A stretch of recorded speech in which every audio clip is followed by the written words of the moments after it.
The Great Fire of London, 9/11 attack, Hiroshima and Nagasaki atomic bomb attack, the rise of Hitler, French Revolution and the death of King Henry II। अब क्या कहोगे अगर मैं कहूँ ये सारे के सारे इंसिडेंट्स एक बंदे ने 460 साल पहले ही प्रिडिक्ट कर लिया था और इनका नाम नोस्ट्राडेमस था। और यही नहीं, इन्होंने यह तक प्रिडिक्ट कर दिया है कि इस दुनिया का अंत कब और कैसे होगा। सुनने में काफी ज्यादा अजीब और डरावना लगता है, राइट? बट वेट, क्या प्रूफ है हमारे पास कि नोस्ट्राडेमस की गई भविष्यवाणियां सच हुई और क्या सच में इस दुनिया का अंत होने वाला है? और हाँ, अगर आप इस वीडियो को पूरा नहीं देखने वाले तो इस वीडियो को अभी बंद कर दे, क्योंकि मैं नहीं चाहता कि आप आधी वीडियो देखकर ही अपना कोई ओपिनियन बनाएं। सो मेक श्योर आप इस वीडियो को पूरा देखें।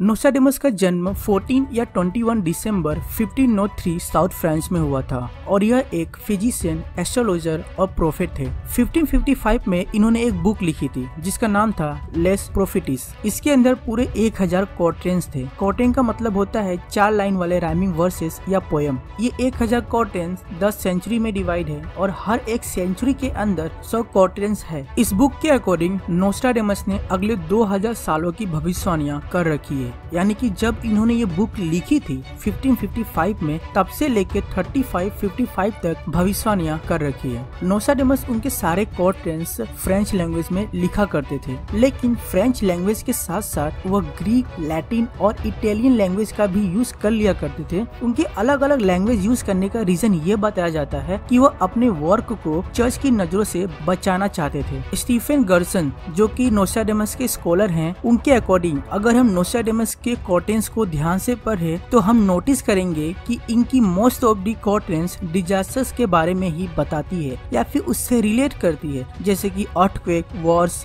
फ्लड, मर्डर, ड्रॉट, बैटल और प्लेग। ऐसा होने का रीजन ये है कि नोस्ट्राडेमस के टाइम पे ये सब चीजें बहुत ही ज्यादा हुआ करती थी, या फिर यूं कहे ये सब चीजें कॉमन थी। नोस्ट्राडेमस के बारे में ऐसा कहा जाता है कि वह एक बाउल यानी कि कटोरे में पानी और कुछ जड़ी बूटी लेकर घंटों तक उसके सामने मेडिटेट किया करते थे और लोगों का ऐसा कहना है कि जब वो मेडिटेट किया करते थे तब उन्हें फ्यूचर दिखाई देता था। बट पीटर लेमिसुरियर, जिन्होंने नोस्ट्राडेमस के ऊपर काफी सारी बुक्स लिखी हैं, उन्होंने अपने एक बुक में बताया है कि नोस्ट्राडेमस ना ही कोई प्रोफेट थे, ना ही एस्ट्रोलॉजर और ना ही उन्हें कोई भविष्य दिखाई देता था। दरअसल वो मानते थे कि इतिहास खुद को दोहराता है, इसीलिए वो पास्ट में हुए घटनाओं को बता दिया करते थे कि ये फ्यूचर में होने वाला है और हम इसी चीज को उनकी भविष्यवाणियां मान लेते थे। नोस्ट्राडेमस ने उनके क्वार्टेंस को काफी वेग टर्म्स में लिखा है, जिसकी वजह से पढ़ने वाला उसमें से कुछ भी मतलब निकाल सकता है। नोस्ट्राडेमस 16वीं सेंचुरी से बिलोंग करते थे, इसीलिए उन्होंने उसी समय के फ्रेंच लैंग्वेज में उनके क्वार्टेंस को लिखा है। और जैसे कि हमको पता है कि समय के साथ साथ लैंग्वेज में चेंजेस होते रहते हैं, और यहाँ पे पीटर लेमिसुरियर का कहना है कि जो लोग आज के समय में नोस्ट्राडेमस के क्वार्टेन को ट्रांसलेट करते हैं, एक्चुअली उन्हें किसी वर्ड या लाइन का एग्जैक्ट मीनिंग नहीं पता होता है, बिकॉज वो काफी समय पहले लिखा गया है। तो वह इस लाइन या वर्ड को इस तरह से फिट करते हैं कि वह किसी इवेंट के साथ मैच हो जाए। इन शॉर्ट, नोस्ट्राडेमस के प्रेडिक्शन का सच होने का एक और रीजन हो सकता है कि उनके कुछ क्वार्टेंस को मिस ट्रांसलेट किया गया है।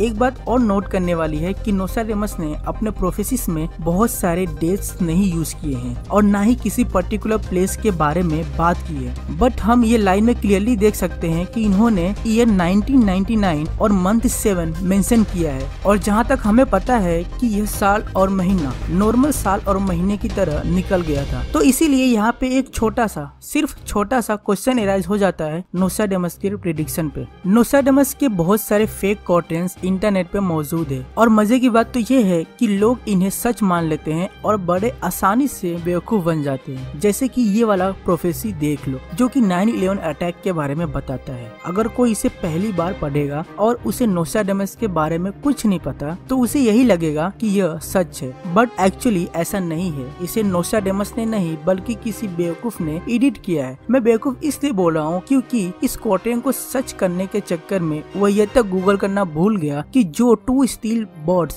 उसने 2 प्लेन्स के लिए यूज किया है वो दरअसल रॉन्ग है, क्योंकि स्टील का इन्वेंशन 1854 में हुआ था, लगभग नोस्ट्राडेमस के मरने के 200 साल बाद। दरअसल इस प्रोफेसी में कुछ लाइनें नोस्ट्राडामस के अलग अलग क्वार्टेंस में से ली गई है और कुछ मनगढ़ंत है, जिससे ये प्रोफेसी पूरी तरह से रियल लगे। एक क्वार्टेन और है जो इंटरनेट पे काफी ज्यादा वायरल हुआ था और यह भी 9/11 अटैक के बारे में ही है। बट इसके बारे में इंटरेस्टिंग बात यह है कि यह बिल्कुल नोस्ट्राडामस का ही वर्क लगता है, लेकिन ऐसा नहीं है। दरअसल इसे कनाडा के ब्रोक यूनिवर्सिटी में पढ़ने वाला एक स्टूडेंट नील मार्शल ने अपने एसे में लिखा था, यह बताने के लिए कि कैसे हम किसी इवेंट से रिलेटेड वर्ड यूज करके एक फेक क्वार्टेन को भी सच कर सकते हैं। ये तो थी कुछ फेक क्वार्टेन्स, बट लेस प्रॉफिट्स के सेंचुरी 1 में क्वार्टेन नंबर 87 में कुछ ऐसा लिखा है जिसे लोग मानते हैं कि इसने 9/11 अटैक को प्रिडिक्ट कर लिया था। और ऐसा हो भी सकता है क्योंकि new city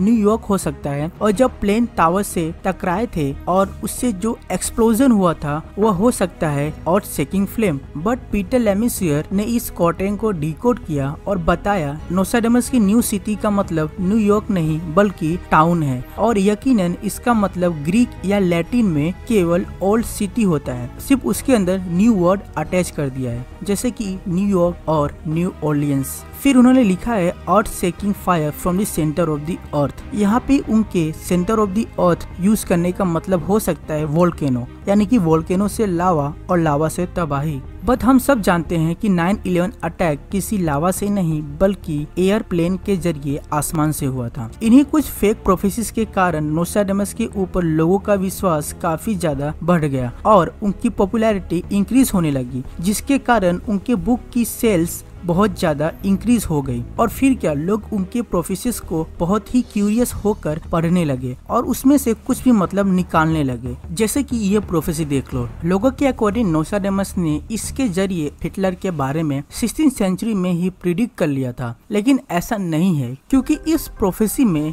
main highlighted word है हिस्टर, जो कि डायरेक्ट पॉइंट करता है एडोल्फ हिटलर को। बट सच्चाई तो यह है कि नोस्ट्राडामस ने हिस्टर वर्ड पहले भी 1554 में उनके अल्मैंक में यूज किया था, और इस वर्ड का यूज उन्होंने दानुवा रिवर के दूसरे नाम के तौर पर किया था। यह तो मैंने कुछ प्रोफेसीज के बारे में बात की, लेकिन अगर आप नोस्ट्राडामस के और प्रोफेसीज पे रिसर्च करेंगे तो आपको उसके पीछे की सच्चाई पता चल जाएगी। देखो, मेरे वीडियो बनाने का मेन रीजन ये है कि आप लोगों को फेक न्यूज से अवेयर करना, क्योंकि इंटरनेट पे ऐसे कई सारे फेक प्रोफेसीज से वायरल हो रहे हैं जो कि नोस्ट्राडामस का ही बताया जाता है। जैसे कि अभी का लेटेस्ट एग्जांपल ले लो कोरोना वायरस का।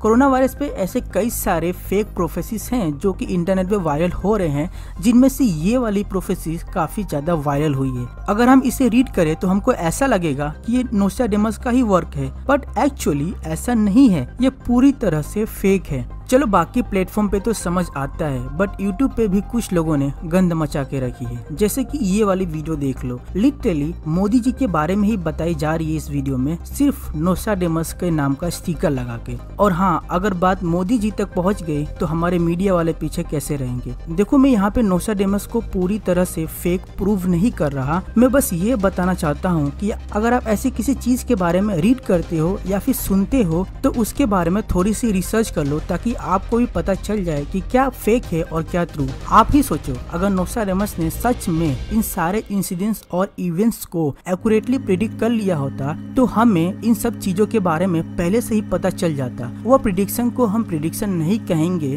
जो कि होने के बाद पता चले। मैंने अपने वीडियो के स्टार्टिंग में बताया था कि नोस्ट्राडामस ने ये भी प्रिडिक्ट कर लिया था कि इस दुनिया का अंत कैसे होने वाला है। तो उनके अकॉर्डिंग 3797 में सन के एक्सपेंशन के कारण हमारी दुनिया खत्म हो जाएगी, बट एस्ट्रोनॉमर्स के अकॉर्डिंग ऐसा होने में बिलियंस ऑफ ईयर लगेंगे।